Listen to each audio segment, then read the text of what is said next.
데이터가 이야기하는 건 20에서 최대 40%까지도 떨어질 수 있는 가능성이 상당히 많다라는 걸 염두에 두시고 의사결정을 좀 하시면 좋을 것 같고요. 네.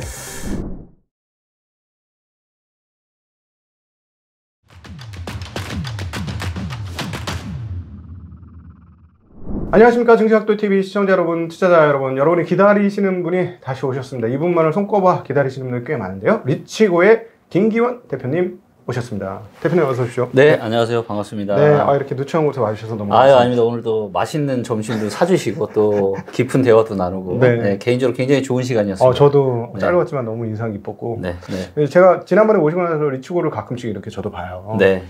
굉장히 좀 부동산 실거래할 사람한테는 잘 돼 있는 그런 사이트가 아닌가 이런 생각이 많이 들어서 앞으로 우리 김기원 대표님이 지금 나중에 이렇게 못 뵐 가능성도 저는 있을 겁니다. 그런 생각이 많이 듭니다. 요즘 어떻습니까? 요즘에 유튜브는 온갖 하락의 물결이 너무 많아가지고 이제는 오히려 저는 못 믿겠는 거예요. 그러니까 유튜브에 그걸 하면 많이 보니까 사람들이 더 떨어진다는 얘기를 더 많이 하는 것 같은 거예요. 그래서 좀 우리 김기원 대표님한테 냉정하게 얘기를 좀 듣고 싶습니다. 현재 지금 이제 부동산 시장의 상황이 어떤지를 제가 데이터로 좀 보여드리도록 하겠고요.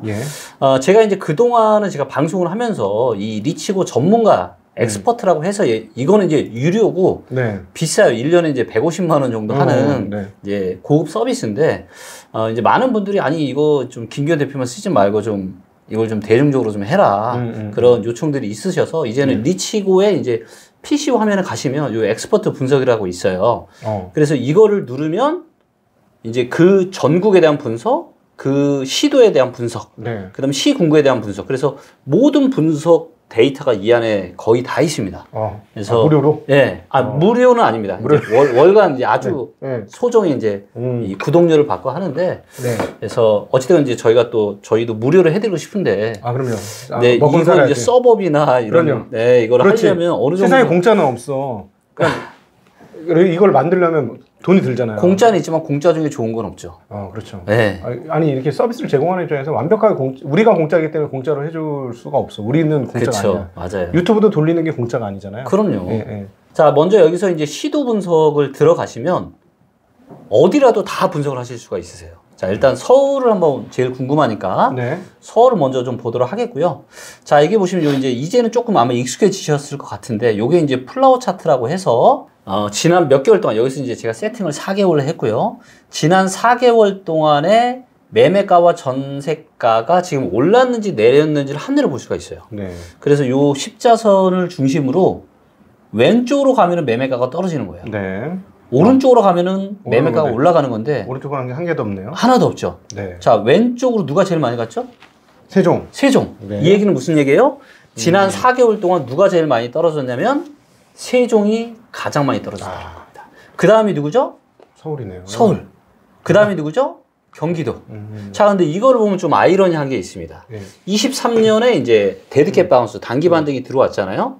그때 단기 반등이 가장 강했던 지역이 어디냐? 여기죠. 바로 세종과 서울과 경기 이런 곳인데 지금은 이제 반대로 하락장이 시작되면서 가장 가파르게 하락을 하고 있는 지역들이 이 지역들이고요.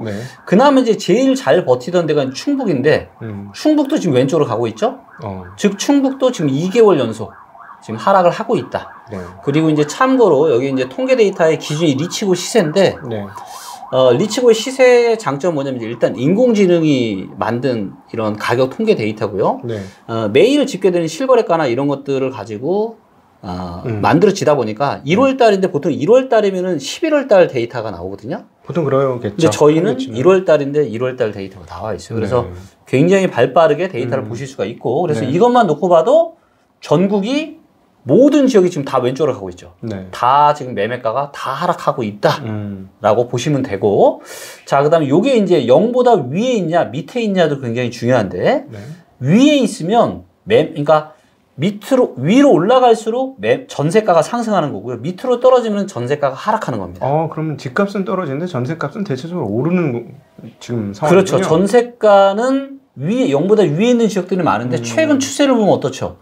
서울도 지금 밑으로 내려오고 있죠? 1월 달에. 오르다 꺾인다. 그렇죠. 경기도도 꺾이고 있죠? 충북 빼놓고는 대부분의 지역들이 최근 들어서 어떻게 되고 있죠? 다시 밑으로 내려가고 있죠. 아, 이거가 이렇게 전세값이 떨어지면 향후에 진짜 집값 하락폭도 진성으로 나올 가능성이 있겠네요. 그렇죠. 네. 그래서 이제 많은 분들이 또 최근에 지금 전세가는 입주 물량이 없기 때문에 올라갈 수밖에 없다. 그리고 이것이 또다시 매매가를 밀어올린다. 이런 전망을 하시는데 네. 데이터는 지금 다른 이야기를 하고 있죠. 먼저 집값은 빠졌고 전세값은 안 빠지다가 이제 전세값도 네. 밀리기 시작했다. 전세값도 밀리기 시작을 했습니다. 네네. 자, 이게 일단 최근의 흐름, 가격의 흐름 데이터고요. 네.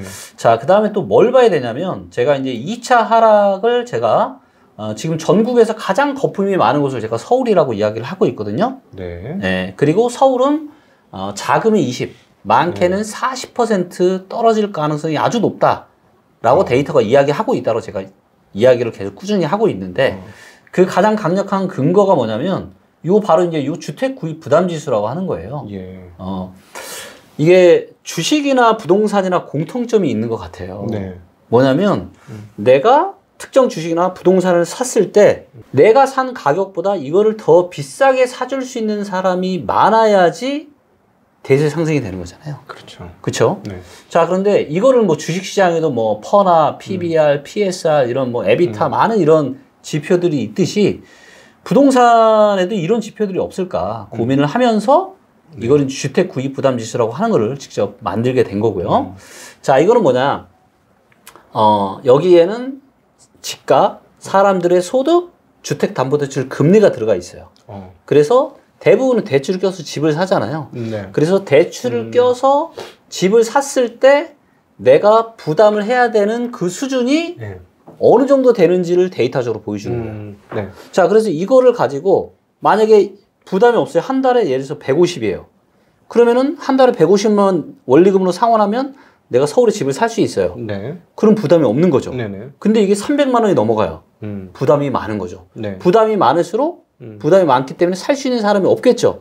이 부담 지수는 그러니까 금리가 만약에 빠진다면 부담 지수 좀 내려가겠네요. 맞습니다. 그렇죠. 소득이 올라가도 내려가고, 그렇죠. 그런 그 집값이 내려가도 떨어지고, 맞아요. 예, 뭐 그렇게 되는데 반대면 또 올라가고. 그렇죠. 예. 그래서 이거를 매월 자동으로 데이터를 다 가져와서 자동으로 다 계산해서 매월 보여줘요. 네. 자, 근데 요거를 보니까 서울이 얼마냐면 332입니다.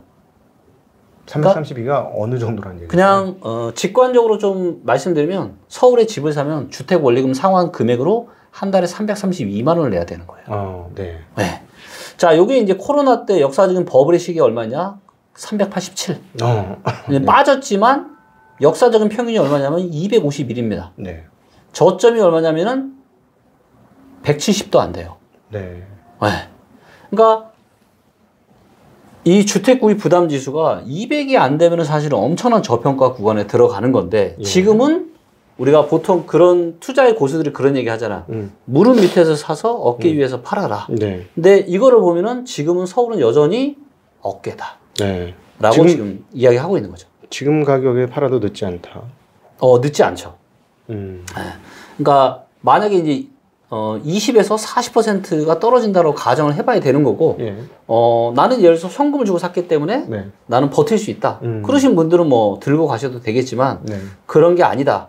라고 하면은 정말 이제 고민을 해보셔야 되는 거죠. 네. 야, 지금 요 몇 달만 견디면 돼. 네, 요 몇 달만 잘 참을 거야. 네. 이건 아니라는 말씀이시죠?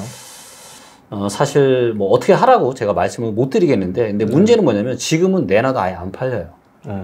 내놔도 안 팔리고요. 네. 참고로 이제 저는 21년 고점에 제가 10년에 한 번 올까 말까 매도기에 왔다고 얘기했을 때 그때 이제 저는 몇 채를 좀 팔았고 그리고 가지고 있던 중에 정말 계속 가지고 가려고 했던 아파트 중에 하나를 작년 10월 달에 또 매도를 했습니다. 네. 네, 왜냐면 제가 또 그때 2차 하락이 이제 올 거 같다라고 네네. 제가 데이터로 전망을 한 바가 있고 그래서 이제 저는 제가 바라보는 데이터 근거에서 바라보는 대로 저는 이제 매도를 한 거죠. 그리고 매도를 원래는 진짜 안 하고 싶었는데 왜냐면 너무 좋은 지역이고 앞으로 훨씬 더 좋아질 지역이기 때문에 들고 가면은 무조건 이제 나는 이 어려움만 잘 지나고 나면 그렇죠. 좋아진다. 근데 왜 매도를 했냐? 네. 이유는 바로 대출 때문이었습니다. 그러니까 보통 우리가 대출을 받으면 그 채권 최고액이라 그러나요? 네. 130% 설정을 하잖아요. 그렇죠. 네. 그렇기 때문에 이거 밑으로 떨어지면은 이제 경매가 들어올 수가 있는 거예요. 그래서 대출이 좀 있었거든요. 그 아파트 같은 경우는. 네. 그래서 제가 생각을 해봤어요. 만약에 최악의 시나리오로 가정을 했을 때 30에서 40%가 떨어질 수 있는데 그렇게 됐을 때 과연 이게 어떻게 될 거냐. 그러니까 최고의 밑으로 떨어지겠는 거예요. 네. 그래서 아 이거는 안 되겠다. 투자에 있어서는 저는 굉장히 좀 보수적인 스타일인데 더 먹는 것보다는 차라리 안전하게 지키자. 그리고 이미 샀을 때보다는 가격이 많이 올라 있는 상태여서 그래서 이제 매도를 결정을 하게 된 거고요. 근데 만약에 제가 대출이 없었다. 그러면 떨어질 거를 알고도 저는 그냥 들고 갔을 거예요. 좋은 지역이니까. 좋은 지역이고 또 양도세가 또 있기 때문에 네. 그런 것까지 다 감안을 해야 되거든요. 그래서 이거는 각자의 처해 있는 상황이랑 많이 다르기 때문에 하지만 데이터가 이야기하는 건 20, 서울 기준입니다. 20에서 최대 40%까지도 떨어질 수 있는 가능성이 상당히 많다라는 걸 염두에 두시고 의사결정을 좀 하시면 좋을 것 같고요. 네. 자, 그 다음에 또 뭐가 있냐면 저는 이 데이터가 굉장히 많은 거를 의미해 준다고 생각합니다. 네. 자, 이게 뭐냐면 매매 가격 대비 연간 임대료랑 한국은행의 이제 한국의 예금 금리를 비교한 겁니다. 네. 네. 그러니까 우리가 절대적인 기준이 있거든요. 뭐든지 네네. 투자에 있어서는 저는 그게 주식이나 부동산도 똑같다고 생각해요. 주식이나 부동산 투자에서 절대적인 기준을 누구로 삼아야 되냐? 저는 예금 금리가 맞다라고 봐요. 네. 왜냐하면 예금 금리는 손해볼 가능성이 1도 없잖아요. 그렇죠. 그리고 거래 비용도 없고 거기에다 이자에 대한 이자 소득세만 있는 거죠. 그렇죠. 그래서 근데 이게 얼마를 주냐면 지금 이제 4%를 줍니다. 근데 지금 서울에 지금 아파트를 월세 끼고 샀을 때 월세 수익률이 얼마냐면요. 1.8%예요. 낮구나. 그래서 요 보시면 요걸 역사적인 추이를 좀 보셔야 되는데 빨간색이 ROI. 그래서 매매 가격 대비 연간 임대료 수준이고요. 네. 요 파란색이 은행의 예금 금리입니다. 자, 그런데 2010년대 한 중반부터 2021년까지는 누가 더 높았죠? 아파트 월세 수익률이 은행의 예금이자보다 높았죠. 네. 네, 예금이자가 보시면 2%를 못 넘었습니다. 계속. 근데 이게 언제 바뀌었냐? 21년 말. 제가 고점을 부르짖던 딱 21년 말부터 월세 수익률보다 은행의 예금이자가 더 높아졌습니다. 네. 자, 그런데 부동산은요. 취득세 내야죠. 네. 중개 수수료 내야죠. 보유세 내야죠. 또 종합부동산까지도 낼 수 있고 네. 이거는 가만히 하나도 안 된 게 이 정도예요. 자, 그러면 우리가 이성적인 투자자라고 한다라면 지금은 은행에다가 원금 리스크 하나도 없이 예금을 하는 게 맞을까요? 아니면 가격 상승을 기대하고 각종 비용을 넣으면서 월세 수익이 1.8% 받아가면서 아파트를 사는 게 맞을까요? 네, 그냥 예금이 훨씬 이익이 큰 거죠. 그렇죠. 예. 그리고 훨씬 더 안전하고 네네. 그렇기 때문에 이걸 봐도 지금의 대한민국 부동산 시장은 상당히 지금 위험한 수준이다 네. 라고 좀 보고 있고요. 자, 그 다음에 여기서 살짝 긍정적인 얘기를 하나 하도록 하겠습니다. 네. 자, 뭐냐면 자, 보시면 요거는 이제 수급 데이터인데 요 파란색 선 있죠? 네. 요게 매도자 많음입니다. 그래서 팔려고 하는 사람들이 얼마나 많은지를 보여주는 거예요. 자, 근데 얘가 계속 올라가다 최근에 내려왔죠. 네.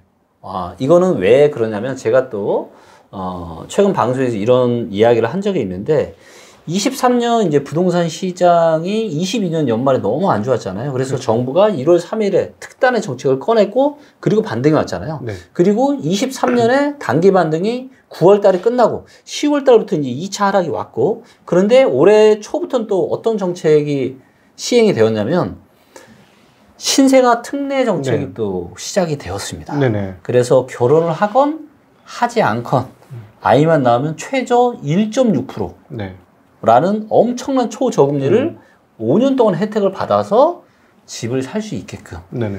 그리고 증여세 같은 경우는 이제 성인 자녀는 5천만 원까지만 비과세인데 이거를 결혼을 한다라고 하면은 1억씩 더해서 1억 5천씩. 네. 그러면 양가 합하면 3억까지는 증여세 한 푼 없이 네. 결혼하면서 자금을 취득할 수 있고 이걸로 또 집을 살 수 있겠죠. 네. 그래서 이런 기대감이 있다 보니까 그래서 제가 2024년은 제가 어떻게 전망하냐 상중하저로 전망을 합니다. 상중하저. 네. 네네네. 상반기는 좀 그나마 괜찮을 수 있다. 왜? 이런 정책 효과들이 있기 때문에. 그리고 총선이 또 4월 달에 있기 때문에 어떻게 됐건 총선 전까지는 이런저런 문제점들을 어떻게든 최대한 뒤로 미룰 거거든요. 네.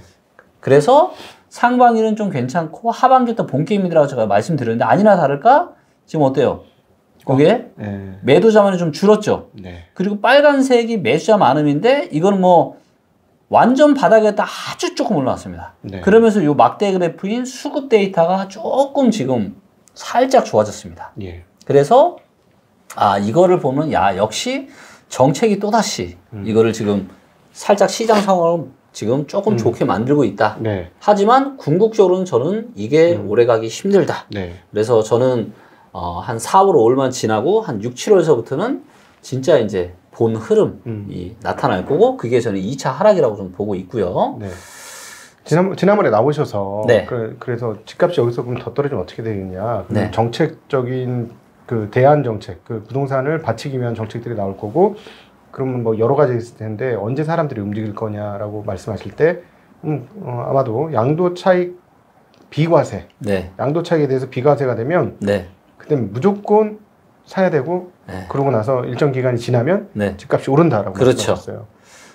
지금 요번에도 이제 1월 10일 날 부동산 대책이 나왔어요. 그래서 요 대책들은 이제 신규 오피스텔이나 이제 빌라를 뭐 사게 될 경우 거기에 대한 이제 혜택이 좀 있는 건데 결국 이제 이거는 지금 힘들어하는 이제 일부 시행사나 건설사들한테 좀 힘이 되는 그런 정책들인 거고 그다음에 재건축을 안전진단 없이 30년 이상만 되면은 할 수 있게 해주겠다. 네.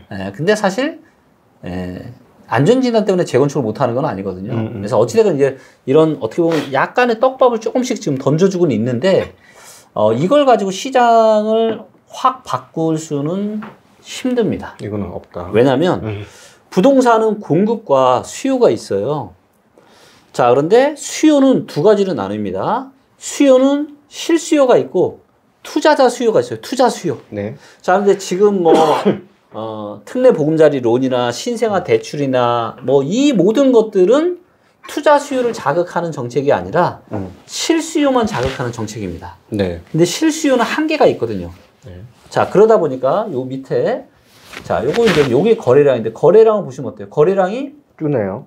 계속 지금 줄고 있죠. 네. 그리고 이렇게 서울 기준으로 4천 건이 못 넘는 거래가 언제부터 이어졌냐? 2021년 9월 달부터 현재까지 이어지고 있습니다. 이렇게 오랫동안 아파트 거래량이 있었을 때는 역사상 단 한 번도 없었습니다. 실거래가가 2006년부터 공개가 됐는데요. 4천 건 밑으로 이때가 거래가 제일 없었는데 네. 이때도 보시면 4천 건이 넘었잖아요. 이렇게. 네. 근데 지금 무려 22년, 23년, 2년 한 반 정도 거래량이 이렇게 없는 거예요. 자, 이 얘기는 무슨 얘기죠? 주식시장도 똑같습니다. 주식시장도 대세 하락하다가 대세 상승하는 중요한 징조 중에 하나가 바로 거래량 터지는 거잖아요. 예. 자, 이걸 보시면 자, 이것도 부동산하고 주식과 너무 똑같은 건데 자, 14년, 15년 보세요. 자, 거래량이 고점이 이렇게 줄어들죠. 네. 그러다가 고점이 축축하면서 올라가는 시기가 언제예요? 14, 15년이잖아요. 그러면서 바닥 찍고 올라갔던 거죠. 네. 이게 대세 상승장이 이런 게 나타나야 된단 말이에요. 거래량이 터지면서. 근데 지금 어때요? 자, 이것도 이 거래량도 정부가 억지로 만든 정책 때문에 그나마 거래가 터진 거예요. 만약에 그것마저 없었다, 완전 진짜 큰일 났을 겁니다. 네. 그렇기 때문에 이 거래량을 봐도 지금은 절대로 대세 상승이 될 수가 없고, 그럼 이 거래가 언제 터질 거냐? 네. 자, 그럼 과거에 이런 거래를 만들었던 게 뭐냐? 네. 바로 정부의 정책이라는 거죠. 네. 그리고 여기에서 아마도 지금의 이제 2차 하락이 본격화돼서 저는 올해 하반기나 내년 상반기 정도 예상을 하고 있는데 아마 다주택자 취득세 중과를 아마 먼저 풀게 될 겁니다. 네. 그래서 지금은 집을 여러 채 사면은 세금을 중과해요. 네. 많이 냅니다. 최대 취득세를 10% 넘게 내야 됩니다. 네. 네. 그러니까 1억짜리 사면 1,000만 원, 10억짜리 사면 1억을 취득세를 내야 되는 거예요. 그러니까 부동산을 투자로 보시는 분들이 들어올 수가 없겠죠. 네네. 네, 그래서 아마 이거가 먼저 풀게 될 거고, 그리고 나서도 시장 상황이 너무 안 좋다. 그러면 이제 극단적인 카드로 한시적으로 양도세, 비과세 카드까지 나오게 되는 거죠. 네. 그리고 혹시라도 양도세, 비과세 카드까지 나왔다. 네. 그때는 뭐 하셔라? 무조건 매수? 묻지도 따지지도 말고 무조건 사셔야 된다.